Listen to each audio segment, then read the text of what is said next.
Game changer pre release event తర్వాత road ప్రమాదంలో చనిపోయిన చరణ్ మణికంఠ కుటుంబ సభ్యులు అవమానానికి గురయ్యారు. పవన్ కళ్యాణ్ ను కలిసే అవకాశం వస్తుందని, ఓదార్పు దొరుకుతుందని భావించిన బాధిత కుటుంబం నిర్లక్ష్యానికి గురైంది.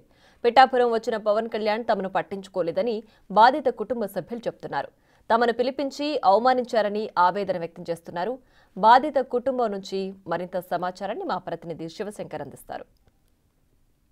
పిఠాపురం పవన్ కళ్యాణ్ సభకి అయితే తరలి వెళ్లారు. గేమ్ చేంజర్ ఈవెంట్లో రాజమండ్రి వెళ్ళి తిరిగి వస్తుండగా మృత్యువాత పడిన చరణ్ ఫ్యామిలీ మెంబర్స్, అదేవిధంగా వారి ఫ్యామిలీ అందరికీ కూడా పవన్ కళ్యాణ్ భరోసాగా నిలుస్తారని చెప్పి ఎంఆర్ఓ ఆఫీస్ నుంచి డైరెక్ట్గా ఆర్ఐ విఆర్ఓలు ఫోన్ చేసి పొద్దున్న 7 గంటలకల్లా సభా ప్రాంగణం దగ్గర ఉండాలి, నేరుగా డిప్యూటీ సీఎం మమ్మల్ని కలుస్తారని చెప్పడంతో వారు తరలి వెళ్ళారని చెప్తున్నారు. ప్రస్తుతం అయితే అక్కడికి వెళ్ళిన తర్వాత తీవ్ర నిరాశ ఎదురైంది.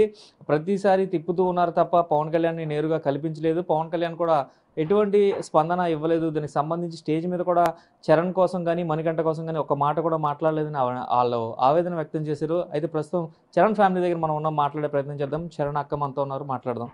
అమ్మ చెప్పండి, రాత్రి అసలు ఏ సమయానికి మీ కాల్ వచ్చింది, అసలు ఎవరు ఫోన్ చేశారు, ఎన్ని గంటలకు మీరు వెళ్ళారు? నిన్న 6:30 ఆ టైంకి వీఆర్ఓ గారు ఫోన్ చేశారండి. ఫోన్ చేసిన తర్వాత రేపు రండి, మణికంఠ వాళ్ళ ఫ్యామిలీ మీరు కూడా రండి, మార్నింగ్ పవన్ కళ్యాణ్ గారు అక్కడ మాట్లాడతారని చెప్పారు. వెళ్ళాం, పొద్దున్న 7ంటికి వెళ్ళాం. టిఫిన్ అవి ఇంకేం తినకుండా పొద్దున్నే వెళ్ళాం. అయితే మణికంఠ వాళ్ళ మమ్మీ కూడా అక్కడికి వచ్చేసారండి. ఆవిడ ఏం తినలేదు. మేము వెళ్ళాం, పొద్దున్న 7ంటికి వెళ్ళాం, సాయంత్రం 4 వరకు అక్కడే కూర్చున్నాం. కనీసం మమ్మల్ని పిల్లలేదు, కనీసం అక్కడ ఇది ఇలా అయ్యింది, ఇలా రోడ్డు ప్రమాదం అదన్నీ చూశారు, కానీ కనీసం మా కోసం ఏం మాట్లాడలేదు. ఆ తిరుపతిలో జరిగింది కదా, 6 చనిపోయారు, అది బాధాకరణం అయింది, ఇది అని చెప్తున్నారు. మావి కూడా ప్రాణాలే కదా, మా తమ్ముడునే తమ్ముడే కదండి. ఇలా ఒక్క మాట కూడా అనలేదండి. మేము వెళ్ళి అక్కడ మా డాడీ వాళ్ళకి కూడా అక్కడ అలాగే కూర్చున్నారండి. కనీసం చైర్లు అవి కూడా ఏమి వేయలేదు, కిందనే కూర్చున్నారు. ఇంకా అలా సరే, కిందే కూర్చోబెట్టారు అంటున్నారు. అసలు వెళ్ళిపోయేటప్పుడు కూడా కళ్యాణ్ గారు కలవలేదా? అసలు డిప్యూటీ సీఎం కలవలేదా?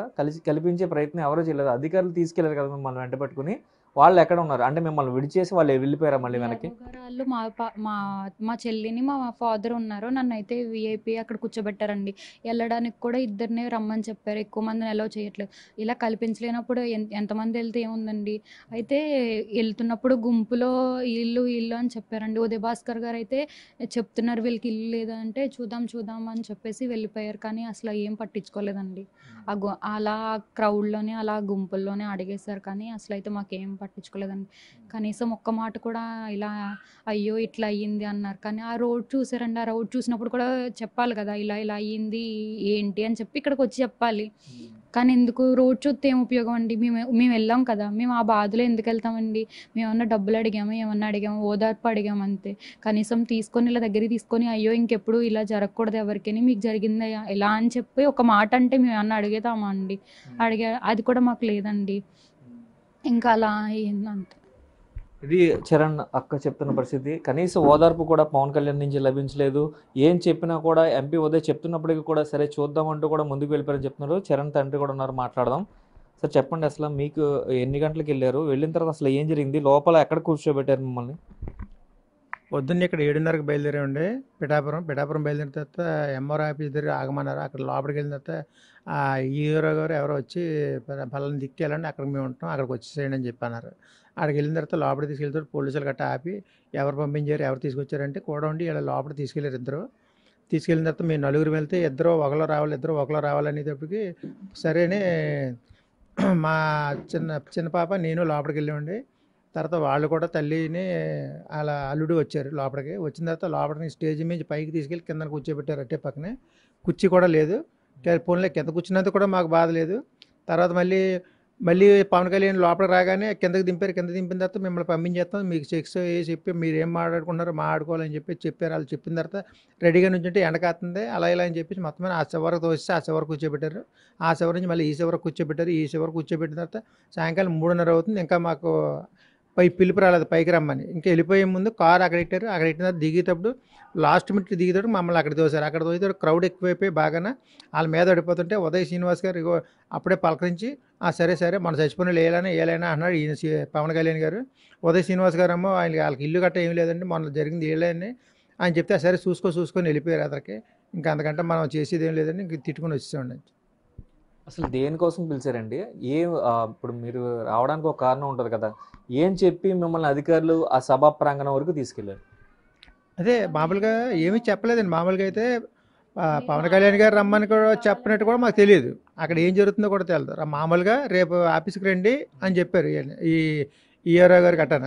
ఆ తర్వాత అక్కడికెళ్ళిన తర్వాత ఈవెంట్ దగ్గర రమ్మన్నారు. అక్కడ పవన్ కళ్యాణ్ వస్తాడని అప్పుడు అనుకుంటున్నారు తప్ప, పలానా పవన్ కళ్యాణ్ మీకు ఇది చేస్తాను, అది చేస్తానని చెప్పలేదు. చెప్తారు అనలేదండి. అక్కడికెళ్ళిన తర్వాత అప్పుడు మాకు కొంచెం ఒక ఐడియా వచ్చి పవన్ కళ్యాణ్ గారు వస్తున్నారేమో, ఇక్కడ మీటింగ్ పెడుతున్నారేమో, సరే ఇక్కడికి రమ్మని ఇక్కడ మాట్లాడతారేమో మాతోటి అని మేము ఫీల్ అయ్యామాట. అంతే తప్ప పవన్ కళ్యాణ్ వస్తాడని కూడా మాకు పెద్దగా తెలియదు. అదేనండి. ఫైనల్‌గా ఏం కోరుకుంటారు సార్? ఇప్పుడు పవన్ కళ్యాణ్ వచ్చారు, వెళ్ళిపోయారు, పట్టించుకోలేదు. ఏం చెప్పాలనుకుంటున్నారు అసల? అంటే అక్కడ నుంచి మీరు తీవ్ర అసంతృప్తితో బయటకొచ్చారు. అసలు మిమ్మల్ని ఎందుకు పిలిపించాలి? ఎందుకు అవమానించాలి? అసల మాట్లాడినప్పుడు కనీసం మా వాళ్ళ పేర్లు ఎత్తనప్పుడు ఎందుకు పిలవాలి అని కూడా ప్రశ్నిస్తూ ఉన్నారు మీరు. ఫైనల్‌గా ఏం చెప్పాలనుకుంటున్నారు?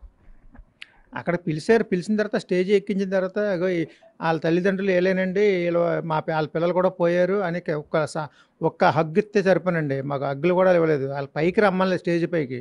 అంతకంటే ఇంకా ఎక్కువ బాధపడుతున్నాం మేము. ఇక్కడ ఇంటికాడ బాధపడింది దానికంటే అక్కడ అవమానం ఎక్కువ పడ్డాం మేము. అందుకంటే ఇంకేం చెప్తాం చెప్పండి. మీ టోటల్‌గా చూసుకున్నట్లయితే పవన్ కళ్యాణ్ సభకి పిలిచి అవమానించారు. కింద కూర్చోబెట్టారు. అటు నుంచి ఇటు, ఇటు నుంచి అటు తిప్పారు తప్ప ఆఖరికి పవన్ కళ్యాణ్ వెళ్ళిపోయే ముందు ఆ క్యాన్వాయ్ ముందుకి తోసి వీరే చరణ్ అలాగే మణికంఠ తల్లిదండ్రులు మొన్న చనిపోయారు కదా! అంటే ఆహా! వీరేనా అని చెప్పి కూడా పవన్ కళ్యాణ్ లైట్ తీసుకొని ఓకే వారికి ఏం కావాలో చూసుకోండి అంటూ కూడా ఆయన క్యాన్వాయ్ ఎక్కి వెళ్ళిపోయారని కూడా వారు చెప్తున్న పరిస్థితి కనిపిస్తున్నాయి. కేవలం పవన్ కళ్యాణ్ ఓదారుస్తారు. అంత పెద్ద అయినా మనకి అంత వారి ఓదార్పు ఉంటే చాలు అని మాత్రమే వెళ్ళాం. ఏది ఆశించి వెళ్ళలేదు. ఏది ఆశించి వెళ్ళలేనప్పటికీ కూడా ఎంతటి అవమానం ఎదురయ్యింది. అదేవిధంగా ఒక పక్క బాధలో ఉన్నప్పటికీ కూడా అన్ని దిగమిందుకుని ఉదయం 7 గంటల నుంచి సాయంత్రం 3:30 వరకు కూడా అదే ప్రాంగణంలో ఉన్న కనీసం తమల్ని పట్టించుకోలేదు కాబట్టి తీవ్ర అసంతృప్తి, ఆవేదనకు గురయ్యామంటూ కూడా వీరు చెప్తున్న పరిస్థితి కనిపిస్తున్నాయి. కెమెరామెన్ రవితో శంకర్, బిగ్ టీవీ, కాకినాడ.